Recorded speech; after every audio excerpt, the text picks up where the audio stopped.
Good morning, and thank you for joining me for question number 3 on the 2019 AB practice exam.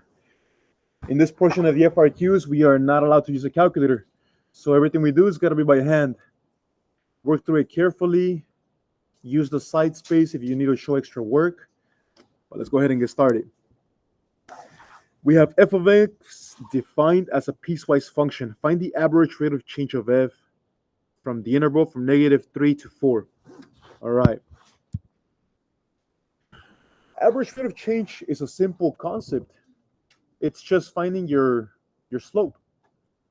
So average rate of change is f of b minus f of a divided by b minus a. Now in this case, we're going to be doing f of 4 minus f of -3 divided by 4 minus -3. The tricky part here is figuring out what f of 4 and f of -3 are, because we are dealing with a piecewise function. F of 4, you can't just plug it into whatever equation you want. You have to plug it in for the function that is defined at x equals 4, and that's going to be the first one, right? Look at this. So let me go ahead and do that work on the side. F of 4 equals -4 plus 3 cosine of 4 pi over 2, which equals -4 plus 3 cosine of 2 pi. Hopefully you guys know your unit circle pretty well, because cosine of 2 pi is 1. And this gives me -1 minus 7. Now we have to find f of -3. And just like before, you can't just plug in the -3 into whatever equation you want. You have to figure out which equation is defined at -3. And that's the second equation, or the first equation. So f of -3 equals the square root of 9 minus -3 squared, which is 9 minus 9, which is 0. Therefore, the average rate of change is -1/7. This question is only worth 1 point. Okay. B. Write the equation of the line tangent to the graph of f at x equals 3. Okay. Since we're looking for a tangent line, that means I need two things. I'm going to need a slope, and I'm going to need a point. To find the slope, we're going to have to find a derivative. And once again, you don't have to derive every single piece, right? We're gonna derive the function that is defined at x equals 3. So f of x is gonna be -x plus 3 cosine of pi x over 2. That's the equation that is defined for x equals 3. The other one doesn't matter. So my derivative is -1. The derivative of cosine is negative sine. So we're going to put -3 sine of u times the derivative of u. So we got to use our chain rule appropriately here. When you take a derivative of x, the x kind of just goes away, right? Leaving you with the constant.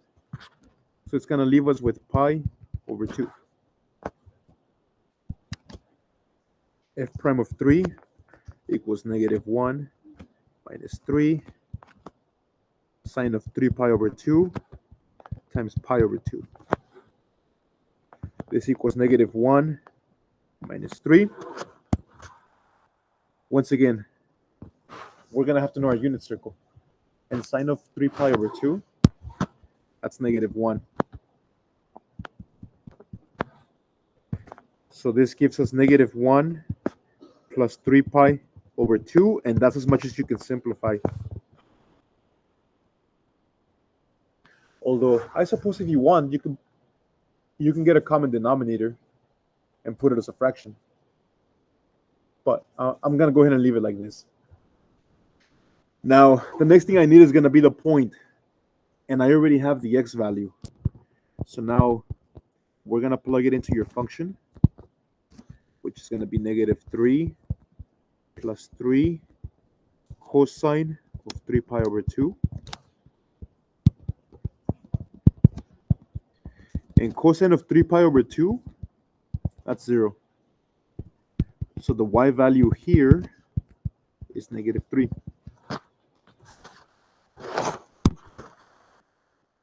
Now that I have my point and my slope, I can go ahead and make my tangent line.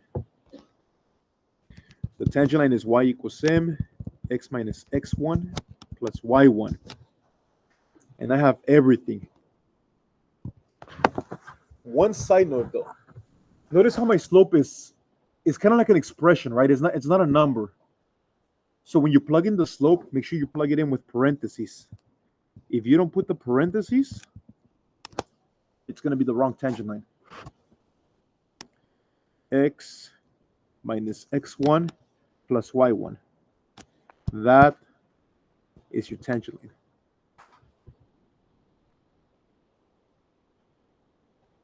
This question is worth 2 points. One of the points is for finding the correct slope, and the second point is for getting the full tangent line. Okay. C. Find the average value. Okay. Average value is very different from the average rate of change. Right? We're actually trying to figure out what the average value of all the y functions are from -3 to 4. So let's start with the basics, with the formula. 1 over b minus a times the integral from a to b of f of x dx. Since they're telling me to find the average value of f, well, then that's what I'm supposed to integrate. Now, take your numbers. 1 over 4 minus -3 of the integral from -3 to 4 of f of x dx.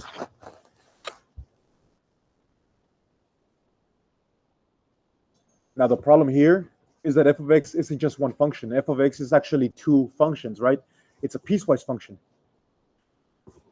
So since one function is defined from, I believe it's -3 to 0. Yeah. Since one function is defined from -3 to 0, and the other function is defined from 0 to 4, you're going to have to split your integral into two. So the problem becomes 1 over 7. And I'm going to put everything in parentheses so I can distribute that later. The integral from -3 to 4 of f of x, which is the square root of 9 minus x squared dx. Oh, and it's not from -3 to 4 to 0. Plus the integral from 0 to 4 of -x plus 3 cosine of pi x over 2 dx. If you do this, you're going to get the first point by splitting the integral. Okay. Now, the tricky part. The integral from -3 to 0 of the square root of 9 minus x squared. Let me give you some background information on that part. Hopefully it doesn't take me too long. The equation of a circle is x minus h squared plus x minus k squared is equal to r squared, where h and k is the center of the circle. Now, if the center of the circle is 0, 0, this formula simplifies. Oh, I made a mistake here. Why? This formula simplifies to x squared plus y squared is equal to r squared if the center is 0, 0. Now, if you solve for y, we're going to get plus or minus the square root of r squared minus x squared. Isn't this very similar to what we have presently? We actually have the square root of 9 minus x squared, which is really, really similar to the equation of a circle. Now,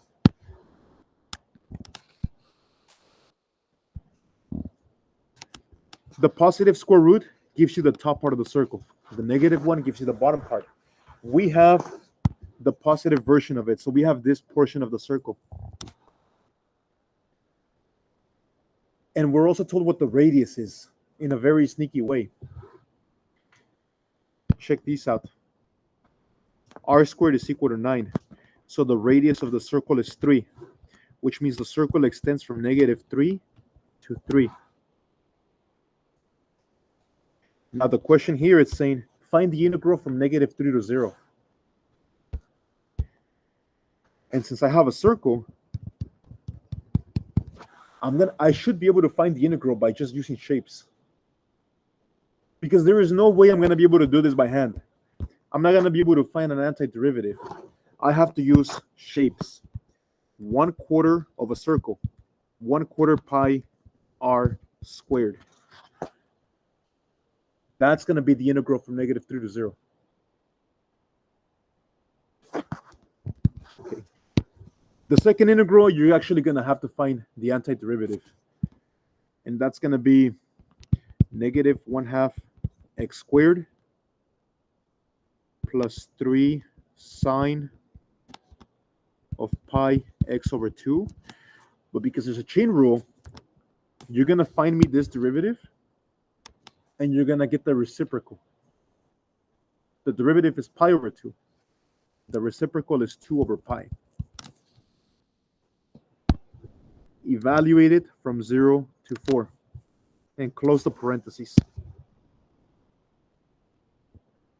You get 1 point for finding the correct antiderivative. And you get 1 point for using area to find this guy. So that equals 1 over 7, 9 over 4 pi, plus, we have to do all of that by hand. Negative 1/2, 4 squared, plus 6 over pi, sine of 4 pi over 2, minus negative 1/2, put that in parentheses as well, negative 1/2, 0 squared, plus 6 over pi, sine of 0. A lot of parentheses here. Don't miss any of them. This equals 1 over 7, 9 over 4 pi, plus this part right here is going to be 16 times negative 1/2, so negative 8, plus 6 over pi. Sine of 2 pi is 0, minus 0. Everything 0, minus 0.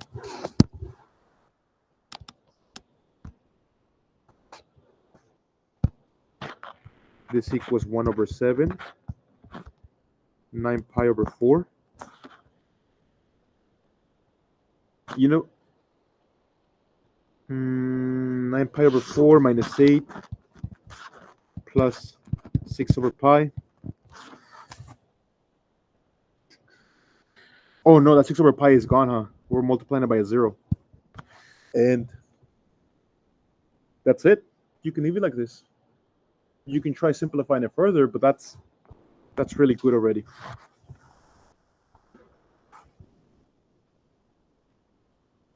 Even if you didn't know that you needed to find the area of a quarter circle, you should still be able to get a few points out of this question. 1, for breaking apart the integral. Another point by finding the antiderivative. Really careful with that. But hopefully now that you know that This is the equation of a circle. You won't miss it next time. Okay. The last question, the last part. Must there be a value x where f attains a maximum on the closed interval from -3 to 4? Okay. This is talking about the extreme value theorem. The extreme value theorem must meet two conditions. The function must be continuous on a closed interval. And if that happens, we are guaranteed to have a maximum and a minimum. But it has to be continuous on a closed interval, and one of the conditions is already met. But is the function continuous? You have to show that. And since we have a piecewise function, the question right now becomes, is the function continuous at x equals 0? Because that's where the pieces split. So let's show that. The limit as x approaches 0 from the left should be equal to the limit as x approaches 0 from the right. On the left-hand side, we're using the square root of 9 minus x squared. And on the right side, we are using the negative x plus 3 cosine of pi x over 2. So just plug in the 0. The square root of 9 equals 0 plus 3 cosine of 0. That's going to be 3 equals 3. Check. So the function is in fact continuous. This is the first part that we had to do, right? Show that it was continuous. And then the answer. Since f of x is continuous on a closed interval, notice how I start my answer by stating the two conditions, right? That it's continuous on a closed interval. Here comes my justification. Then f of x will attain an absolute maximum by the extreme value theorem.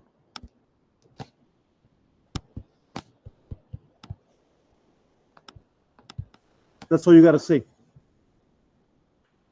Because the graders, you're communicating to people who can read math, and that means you don't have to explain to them what the extreme value theorem is. Just state the conditions because they're met. Take the question and turn it into part of your answer, right? It's going to attain a maximum. And your justification. Like, what theorem allows you to know that there is going to be a maximum? And that's the extreme value theorem. But without the work proving that the function is continuous, you can't really state it. So, all right, that covers question number 3. Thank you again, and I'll see you next time.